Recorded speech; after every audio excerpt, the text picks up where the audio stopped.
Hi, it's Luke here from Proactive, the incident reporting app brought to you by the Welsh Rugby Union. And today we're going to be looking at how we add users or coaches to groups or teams. Just a quick reminder then of how that looks.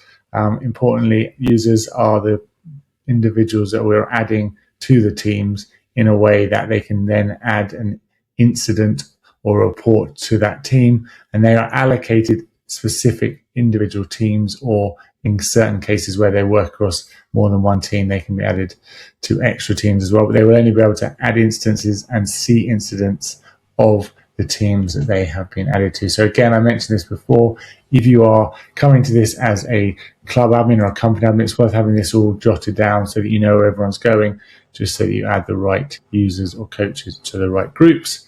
And again, it's just a case of heading over here to users. You'll see some here in the demo account already. You simply go to the top here and add a user. We're going to give them a name.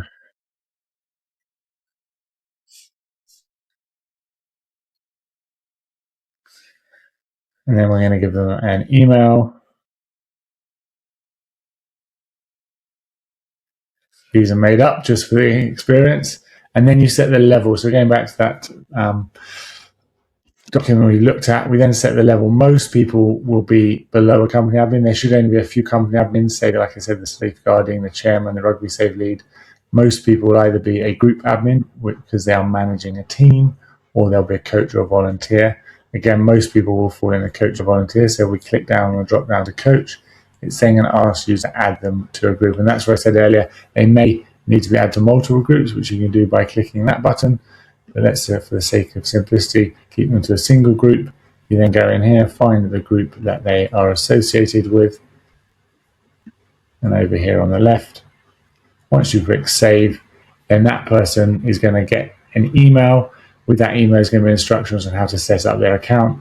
They're then going to be able to go back in, log in with that account, and start straight away working on instances, pre-session checks, and seeing what else is going on with their team in terms of the dashboard and things that they might need to be aware of. So hopefully that's nice and simple. That's how we go about adding users. And like I said, in terms of the people that can add users, it really is either the company admin who can add users across the club, or a group admin who can add users within their team or group. And from there, those people are going to be able to get started and really get to grips with using Proactive and making the game we love safer.